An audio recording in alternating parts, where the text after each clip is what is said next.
our business kind of now focuses on trying to reduce the amount of animals that are, I guess, removed or destroyed, and their resources not used. We still really do understand that they will be seen as a pest, but as they're targeted regardless, I think it's much better that we use these animals and try and get them on plates and things like that. This is The Producers. I'm Anthony Huckstep. If one thing defines Jonas Widjaja, it's a passionate dislike for waste. After discovering he was unable to donate excess meat after a hunting trip, he realised he could make a difference. With wild deer being culled and left in the field to go to waste in northern New South Wales, he embarked on a journey to bring wild venison to the plates of diners down under. I grew up with a very close family, friends in New Zealand. They run a restaurant there in Auckland called Cazador Restaurant. It's a Persian restaurant, but predominantly, all game food and nose to tail. So, around that time when they opened, it was nothing like anything else in Auckland. They were hunters. There was taxidermy all throughout the restaurant. They took people out on hunting expeditions and guided fishing trips and things like that. And so kind of growing up very close to these people was a little bit of something that caught my attention in terms of food and nose to tail eating. And it's kind of interesting as well because, around that time, I guess I was the age of, as a kid watching cartoons like, Disney cartoons and Looney Tunes. So we've learned a lot about how the hunter was the evil character in all of these things, obviously in Bambi, and then there's Elmer Fudd, who a kid doesn't really think about. If you hadn't grown up as a hunter, they don't think that that's something that people would really understand. So I had those two things kind of contradicting in my life, really interesting stuff, and really started to understand about food from these people and really interested in the whole idea of nose to tail and having these smells when we'd go and hang out upstairs from the restaurant while everything was going on downstairs. And so I think that's probably what sparked it, but I didn't start hunting until quite a bit later. Jonas started to develop an interest in wild food and the ethos of respecting the whole animal. But it wasn't until the first time he shot an animal while on a hunt that a broader understanding of where food comes from and the values he holds onto came to the fore. The first hunting experience was, the first time that I shot an animal was a rabbit, and I didn't quite cry, I didn't sob or anything, but I definitely had a little tear start to develop. And it's a really emotional thing. And I think that's really a beautiful thing because you don't have to always be, I guess, eating food that you're hunting for a moment like that to really shape the way that you select the food that you eat. Just having that one moment could have probably been enough for me to now be really conscious about what I select to eat and how I select that and what values are important to me in terms of, looking for a producer or food that I do want to eat. So that was the start. But what I got the most out of was preparing these animals, understanding how to gut an animal, how to skin the animal, and all of these things. It was quite exciting because it was very outside of, my upbringing other than this restaurant. But, my family didn't do it. We went fishing every now and then. We weren't very successful, but we gave it a go. So doing these things for me, it was very out of the box and people didn't really expect that coming from me. Having that, these experiences really have shaped, I guess, a more broad understanding and an interest in food and where it all comes from. It wasn't just about knowing where your meat comes from. For Jonas, the early days was about managing waste, considering those less fortunate, and how excess food in some walks of life could perhaps help those with little to nothing at all. It got him thinking about culling, management of wild stocks, and those in society in need. Well, back to this family again. So they were guides. They guided hunting. They then tried to use whatever meat that they were able to access in their hunting for their menus. But they also had, I guess, a really large amount of excess meat, and they were very good at finding ways to move that excess meat just through donations. So look, I out of university, I went straight into primary school teaching. But at a certain point, I started thinking about what this family was doing with their excess meat. I started thinking about, I was teaching in low decile schools where, kids would be coming to school barefoot or without a lunch, any lunch in their lunch boxes other than a pack of twisties or something like that. And so I really did think about the fact that with this hunting industry and guided hunts and things like that, and culling and like management as well, there's this huge excess of meat that has the potential to really support a lot of people. So that's where the idea started for me, thinking about how what this family was doing to donate excess meat could be more widely understood with an actual system in place for donating excess meat. So to start, the business idea was more of a charitable or not-for-profit system where people could kind of say, look, I've hunted more than I can eat or give away, and we want to find a place for this meat. So that's where it started, but it was actually around the time that when this started to develop into something that I really believed could happen. That was around the time that we moved to New South Wales. Northern New South Wales is known for large herds of wild deer. But wild deer are pest animals in Australia and are routinely culled and left in the field to go to waste. With his unique upbringing, Jonas realised that every animal harvested could reduce waste by providing a healthy meat alternative. And the idea of fair game was born. We are based just outside of Lismore in the Northern Rivers. Basically, fair game is at the moment focused on deer and venison, or other parts of the animal as well, other than the meat. But we really are a business that's looking to reduce the amount of waste that's associated with controlling deer populations because they're seen as a pest.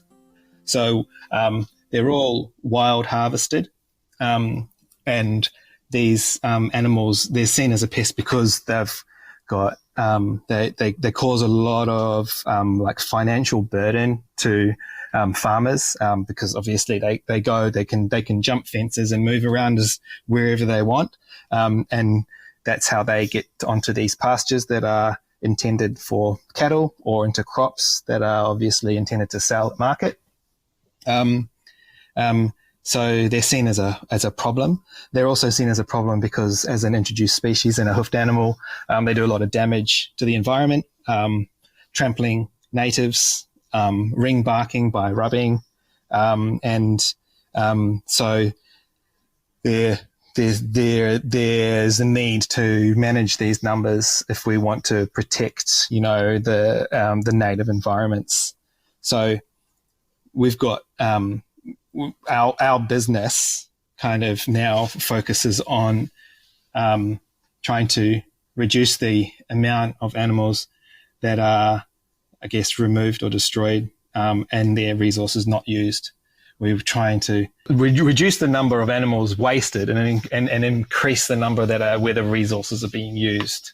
So we still really do understand that they will be seen as a pest, but as they're targeted regardless, I think it's much better that we use these animals and try and get them on plates and things like that.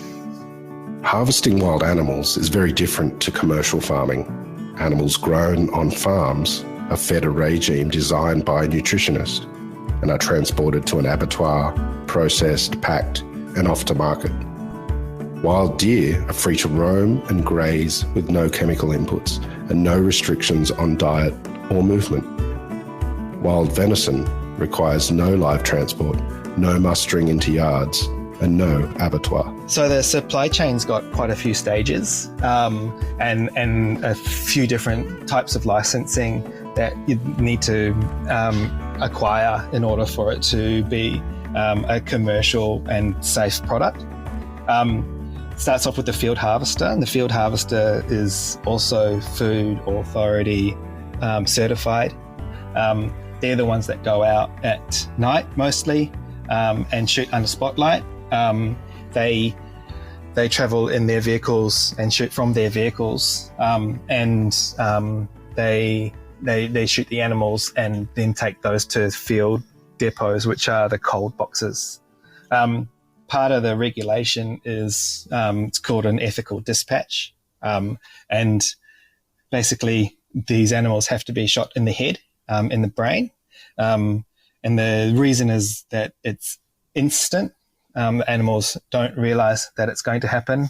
There's no stress associated for the animal, and you know, like what I really love about this regulation, to be honest, is that so my position in the supply chain for this business is the game meat processing, and game meat processors can't buy an animal that hasn't been through that type of dispatch, which means that the field harvesters, whether or not they're cowboys, and I've never met any that are real cowboys that don't care, all of them have very similar values. You know, they're doing this because they value the idea of using this this resource, you know, as a meat source. But the thing is, they're not going to take a shot that they're not 100% confident in, because if they take a shot and they don't, and it's a missed shot, then they can't sell that animal, and then the rest of the herd's gone. So whether or not they're a cowboy out there shooting guns, we know that this animal has had an instant death and a stress-free death. So it's a really great way of knowing that each of these animals has a good life and a quick death.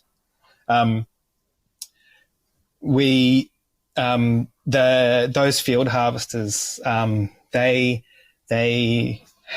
sign a declaration which basically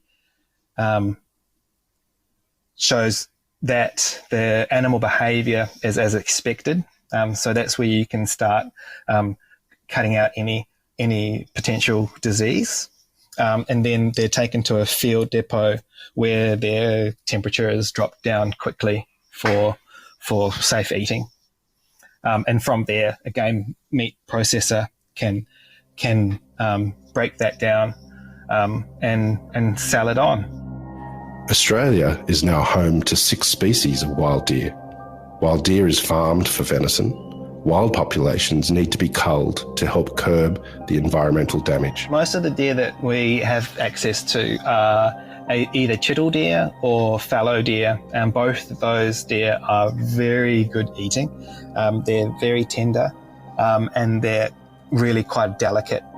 I think there's definitely, a lot of people have a misunderstanding about deer, and a lot of people would say, no, I don't eat deer I don't eat venison because it's too gamey. I think a lot of people who have had a gamey deer or really strong flavored animal is normally related to, a hunter has gone out seeking the largest animal. They've gone out seeking something during the breeding season or the rut. And so those animals do taste a lot a lot stronger. Whereas generally, these animals are actually a really delicate flavour. They take on the flavours of whatever you're cooking it in. Really, really tender, very easy to cook, and super diverse in the way that you can cook them. Wild venison has almost no saturated fat. It's high in protein, B12, it's high in zinc, iron and phosphorus.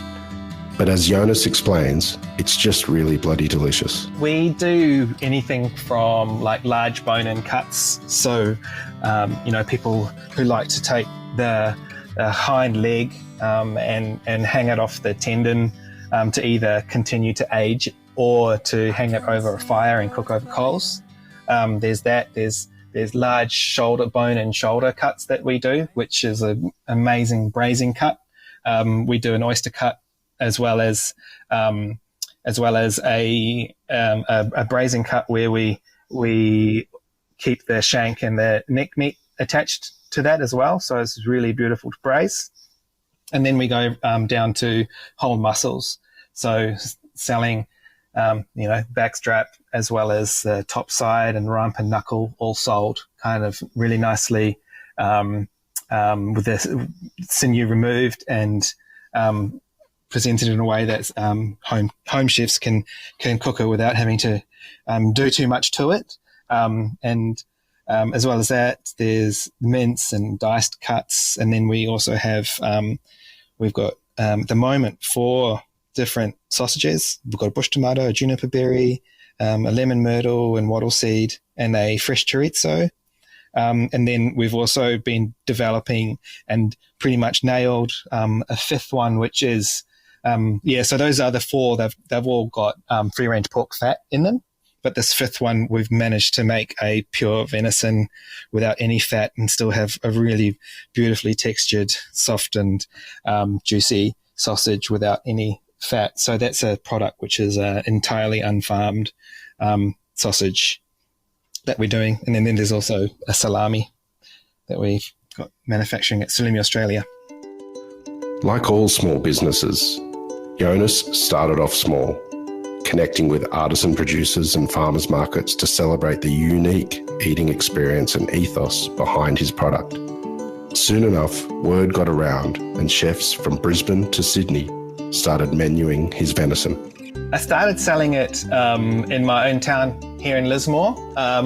The first place that I sold it to was a burger joint at the time it's called The Dirty Wilson. It's now called Dirty's in Lismore, and they did a venison burger. And I remember at the time they said, we're going to call it the Bambi burger. And I thought, oh, what are you doing? You can't do that. And then I realized now that that's great, hilarious.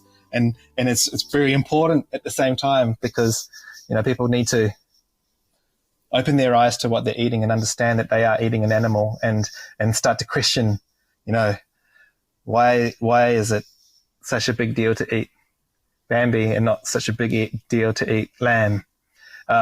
So that's the first place. And then kind of just around the Northern Rivers in different restaurants around the Northern Rivers and into some shops close by. So now we're selling throughout the Northern Rivers, down into Sydney, up to Brisbane, and have salami moving interstate as well.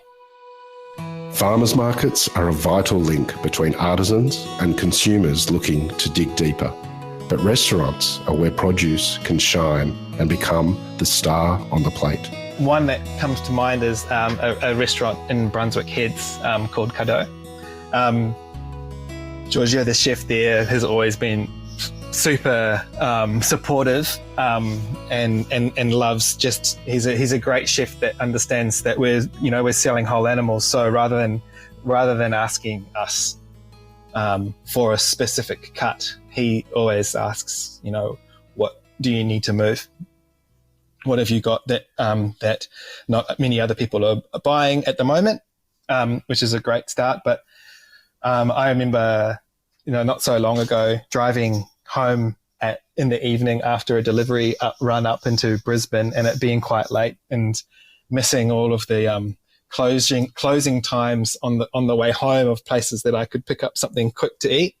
So I just knocked on the back of the kitchen at Kada and I said, "Have you got anything left in the pot?" Because I'm coming by and there's nothing really else here in the area that I want to eat. I could have got a sausage roll at the service station, but I tried the back door at Kado, and that was an incredible night. He said, "Oh, well, yeah, come in. Is it just you? Choose something, choose a main, and I'll look after the rest." And I was just really nicely treated there, and got to try all of their dishes, basically. And yeah, it was just really nice to be treated so well, and especially in such, short notice. So definitely one of my favorite. Jonas believes by eating wild venison, you're protecting our vulnerable and unique natural assets. Deer have a massive impact on the bush, and removing this introduced species from the natural environment leaves room for our native species to thrive. It is important, but I think when you're talking about how important is it for the environment, it's really hard to really think about what the real impacts are. And I think this is a small business. We don't do an extremely large number of animals. We're not making a huge change in terms of the reduction of, the native habitats being saved and things like that. But it's still important. And I think that it's really important for people who choose what they're doing and the decisions that they're making. They can be open to not having to change the world, but being able to make these small changes, be okay with doing what you can. I mean, I don't only eat wild meat either, and I'm not saying that I'm perfect in terms of everything that I choose when I'm looking for something to eat, but I know that when I've got the option and what I can do, I do, and I think it's important if everyone was able to think that way rather than thinking that they need to change the world. They can just make little changes that mean a lot, I think. So yeah, it is important. It feels important to me as well, because I do look at on that kind of that same thing. I look at each animal that we've got here, and I think that there's a really big chance that these animals would be killed in other ways if it's not for human consumption. If it's a farmer that needs to look after their family and needs to remove animals, then they'll do that. And if it's a government agency that needs to reduce the numbers through an aerial cull, they'll do that. But this animal could have been one of those. There was a good example of an area where we do access quite a lot of animals. I got word that just recently they had done quite a large cull of about 250 animals in a couple of days, and you hear that initially, and you're pretty gutted that all of those animals have literally just been shot and left there. But at the same time, I think about all of the animals, the hundreds of animals that we took from that area throughout the year, and each of those ones are part of the same herd that moves through these areas that they did the aerial cull. So those ones that we ate is a perfect example of animals that were not wasted, that they were used for human consumption, that they gave people nutrition. So that's what keeps us going. I think it is important. It feels important. Fair game is a huge achievement by a young man with an appetite to make the world a better place. But the impact has surprised him, not just attracting the attention of meat eaters looking to know more about where their food comes from, but interest from vegetarians too. I think the highlight, or the one thing that I'm the most proud of is probably, there's two things. The first one is actually doing it. it's easy to think about what you want to do, and but just making that leap and saying, look, I'm going to give it a shot. But throughout the last couple of years, I think the one thing that I'm really proud of is those who have identified as vegetarian coming to me and saying, we don't eat meat, we haven't eaten meat for decades, but the reason we don't eat meat is not because we want to save the animals. It's because of it's because of the meat industry and not knowing where our meat comes from. And these people come to me and they say that I'm very transparent about how everything is done. They like the fact that there's no live transport to an abattoir. They like that that it is a wild harvested animal. They appreciate that the animals are targeted regardless as a pest, and that, as if we're eating these animals, that it actually reduces the need for large culls. And so I've actually got a pretty good number of people who have previously identified as vegetarian who now rely on the venison as their only protein or only meat protein. So it's a huge one. I think that really proves the ethics, the how clean this product is. When you've got people who are normally very staunch about not having animal products coming up and seeking this product out. So that's definitely got to be a major thing to be proud of, I think. Jonas started all of this to find a means to reduce waste, to help ease the burden, even if it's small, on the environment. And in turn, he has created a business he truly believes in. Going out on a hunt with the intention of taking an animal for food kind of opens up it changes your view on all types of food. When you're going out and you're putting in that effort, and you're stalking an animal, you're putting in that effort to get this food. You know everything that's happened to that animal, and I think knowing is a really important and major kind of influence or influential kind of reason to hunt, because it changes the way that you think about anything that you eat. You start to really consider all the animals, all the different types of animals that you've eaten. You're making a decision between, the $2 cheaper lamb and the one which may be from an organic farm or a local farmer that you actually know. You will definitely pay more knowing that animal has been treated well. And I think that, hunting is the thing that's kind of got me to think that way about everything that I consume. So it's a huge change.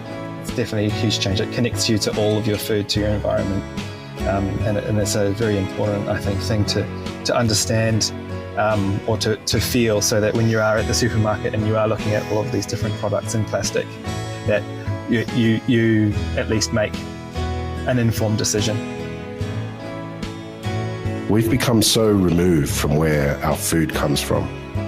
But as Jonas has discovered, being able to trace every step of the process, it's changed the way he values all food in his life.